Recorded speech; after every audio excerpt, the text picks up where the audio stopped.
what's up? I'm Colleen and welcome to my channel. I'm just a girl who's enthusiastic about makeup and positivity. And when I say positivity, I mean bringing people up, not pushing people down. Being mean is not cool. Awesome people are not mean, so be kind all the time. So welcome to another edition of Friday Frights. For this edition, I thought I would talk about haunted theme parks while I did my makeup, you know, like I always do. I was just thinking about like the summer, and I love going to theme parks in the summer. Like, I just love them. And obviously last summer I didn't get to go to one. So I'm hoping that this summer will be different. And I was just thinking about theme parks in general, especially, well, I'm not going to talk about abandoned theme parks in this one, but abandoned theme parks are like a whole list on their own. They have like the creepiest, like, yeah, like they're just so creepy just to look at pictures of just abandoned stuff in general, but abandoned theme parks especially, there's something extra creepy about them. But theme parks in their own right have their own, like, there's a creepy aura to them. You always like wonder like what goes on when they're shut down with those little animatronic rides, you know, those like haunted stories or whatever. So I thought it'd be kind of fun to talk about a few stories from haunted theme parks around the country and possibly do a giveaway at the end of the video. Maybe. You'll have to wait to see. So I'm just gonna not ramble on anymore, and now we're just gonna get into talking about haunted theme parks and doing my makeup. So I just prime my eyes with my P. Louise base like I always do, and before I get into this, I just want to preface that I'm not trying to make light of any tragic situations that happened at any theme parks that resulted in any death that may now have haunted stories attached to them. Tragedies happen at theme parks every year, and it's really, really sad.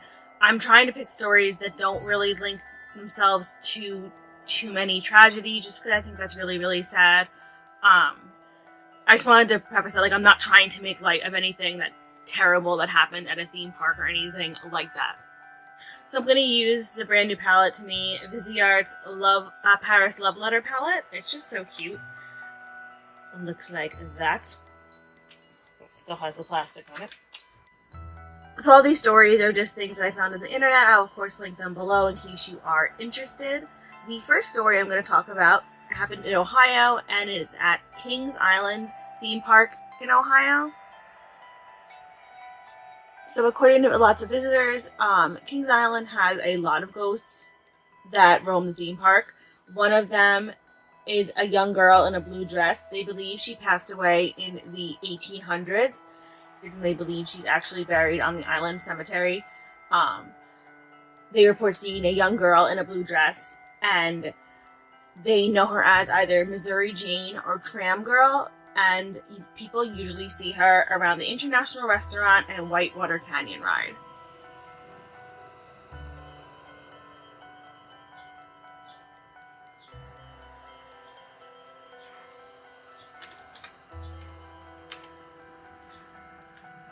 Visitors also claim to see a male child in a white suit near the racetracks when the sun goes down. They call him Racer Boy. This ghost is allegedly of the spirit of a child who was found in a dip on the Shooting Star track at Coney Island. This supposedly occurred before several of the rides cars were relocated to Kings Island, where they are now. So that's a little sad. Then there's also another spirit known as Tower Johnny. He is believed to be the spirit of a young man who unfortunately fell in 1983 while climbing the Eiffel Tower at the park's entrance.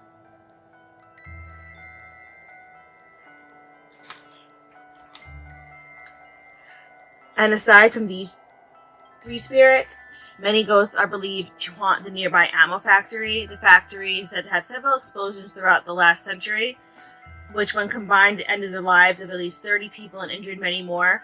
Residents say they still hear footsteps following them and see swinging elevator cables while exploring the abandoned building.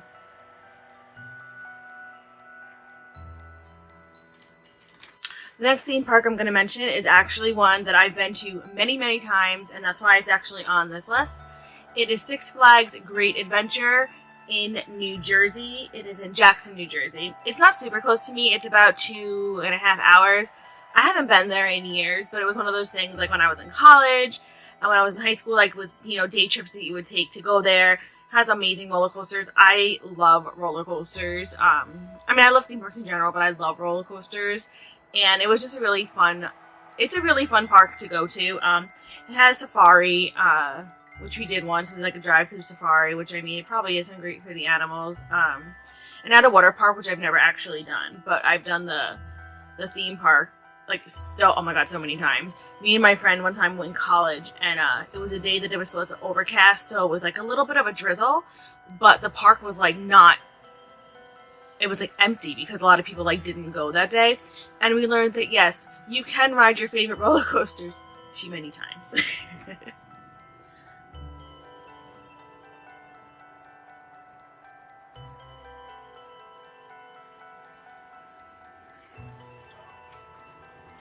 So in this theme park, which I've never had a haunted experience in this theme park that I know of, but people have reported seeing teenagers standing and sitting throughout the park, only to realize that these guests aren't real. They're just ghosts, and they appear to be wearing clothing from the 80s and the 90s, so they're kind of out of place.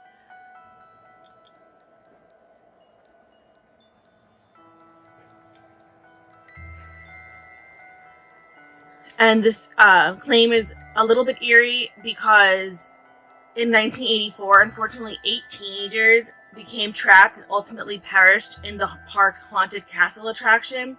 I believe the haunted castle went on fire, and that's what happened. I was about a year old when that happened, so I actually don't remember that, but that's really sad. So that's a shame if there's the spirits of the kids hanging around in there. But I just thought that was interesting because it is a theme park that I have been to. I mean, I've been to Disney too, and there's like a whole bunch of like haunted stuff about Disney, but that's a video or 2 or 3 in itself.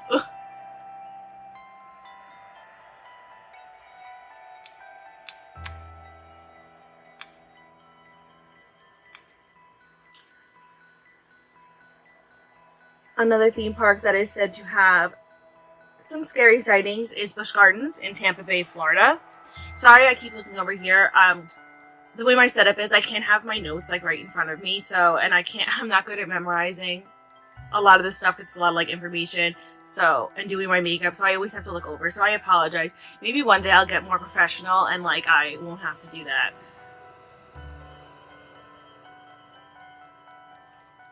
So at the Crown Colony restaurant, many of the staff are frightened by paranormal activity, which includes window reflections of a man playing the piano, feelings of being watched, and visions of a prowling woman in a white nightgown. They also say there are unexplained cold spots, moving shadows, flickering lights, sense of non-existent cigar smoke, and visions of a young child named Wendy.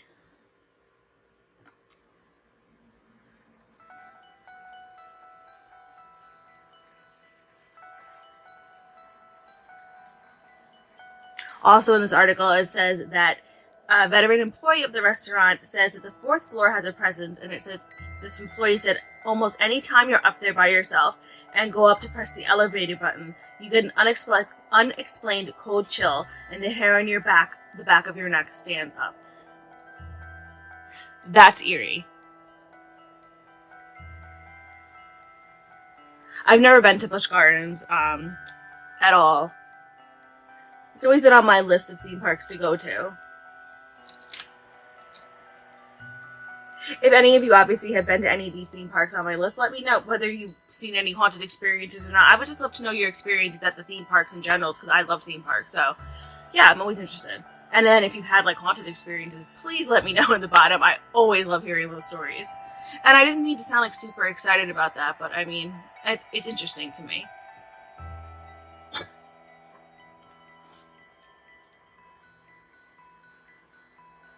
This next one I thought was interesting. It takes place on the Cedar Point Carousel. It actually involves one particular horse. It says in 1917, Daniel Muller carved what became known as Muller's military horse. And it says, according to the legend, his wife became obsessed with the horse. After she passed, visitors report seeing her ghost riding the so-called haunted steed on the Cedar Point Carousel. The legend also states that Mrs. Muller's spirit prevents people from taking photos of her favorite horse to keep anyone else from falling in love with it.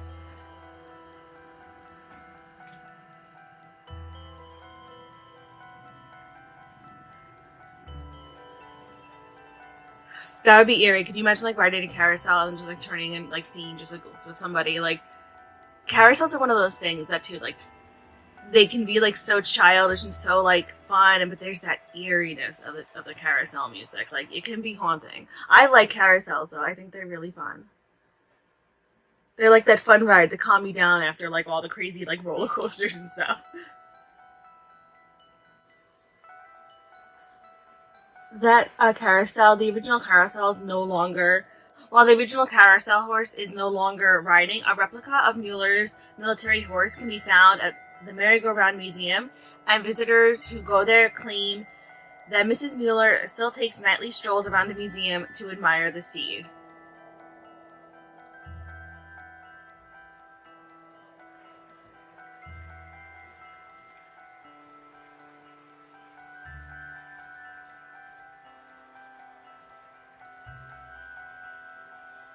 And then the final theme park I'm going to talk about is Sylvan Beach Amusement Park in Sylvan Beach, New York. This theme park has a history that goes back to, I believe, the 1870s. Modern visitors and employees of the park report familiarity with several ghosts who hang around the park, including Abby, the lady in white, whose presence can be felt and heard in the hotel, Scott, who is seen playing in the attic and in other areas, and Jack, who lingers in the bar and occasionally opens doors.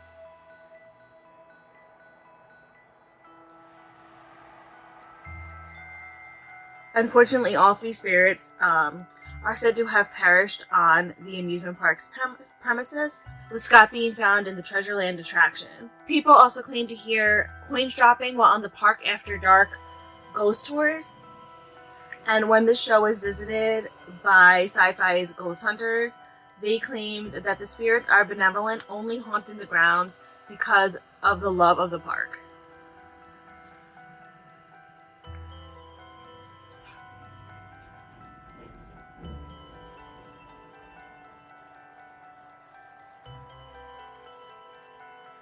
So there's some haunted theme park stories from around the US.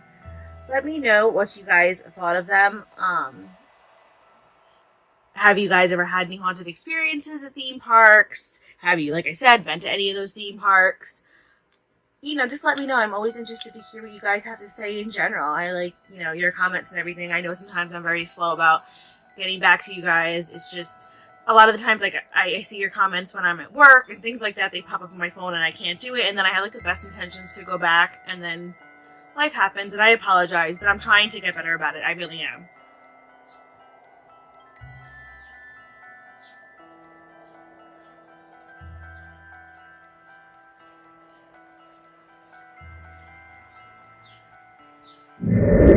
So this is my finished look right here.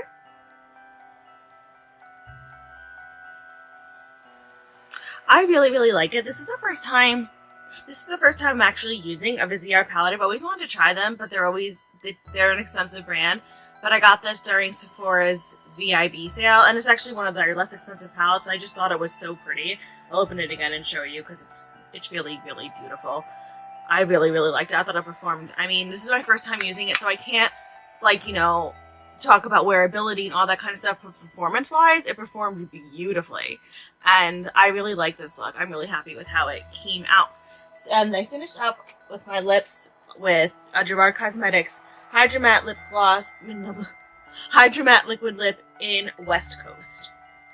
So I hope you guys enjoyed this edition of Friday Frights. I just thought it'd be something different than just telling like one specific story. I thought it'd be fun to kind of talk about different, you know, stories from different theme parks from around the country, just, you know, and share a few different things. I did mention that I was going to do a giveaway, and I am. It's a small giveaway, but I am going to do it. I'm going to give away this beautiful palette. It's the Barbarella eyeshadow palette from B Beauty London. It's brand new, obviously. It is gorgeous, but I have so many palettes, and I just know I'm never going to give this palette the love that it deserves. It looks like this. It looks beautiful, and I would love for one of you to have it, to give it the love that it very much deserves.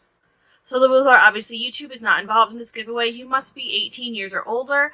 I'm going to do it international. I don't think this should be like too much to ship. Hi, so editing me here. I realized when I was editing my video, I realized I never said when the entry period for the giveaway was going to start and end. So obviously it's going to begin today, Friday, May 21st, and it's going to run through next Friday, May 28th, and I will draw a winner on Saturday, May 29th. So to enter, please leave a comment below saying that you want to be entered. But you also, in your comment, let me know what's the scariest ride you've ever been on. It doesn't have to be like a haunted house or anything like that. Just like the scariest ride that you've ever been on, the one that freaked you out the most. So let me know that you want to be entered, and also let me know what the scariest ride is. Don't just say, hey, I want to be entered. You have to leave that other comment too, or I'm not putting you in the entry. Yeah, I'm being a little tough. Just because I think it'll be more fun that way. Because then, you know, you can tell me a little bit more about yourself, whatever. I'm like rambling really weird. I'm sorry. I feel like my energy was like really off in this video. Sometimes I'm just, I don't know. So anyway, my celestial cupcakes, that is it for this video. So if you liked this video, please feel free to give it a like. If you really, really like this video, please feel free to subscribe. If you want to do neither one of those things, that's totally fine. I completely get it. I know I am not one of the cool kids, but that's okay. And I still thank you so much for stopping by and spending this minute with me. I really, really appreciate it. I will still send you tons of happy thoughts and positive vibes your way just for stopping by, so thank you. As always, I will have everything that I'm wearing on my face, as well as my Twitter and Instagram handles listed below in case you'd like to follow me there. I post pictures of looks that I do not film, as well as pictures of my pets, and I think they are adorable, but of course we're all biased when it comes to our fur babies, but oh well. So anyway, from one makeup lover to another, I hope you guys have a fantastic day, and remember, be you, do you, love you. Bye!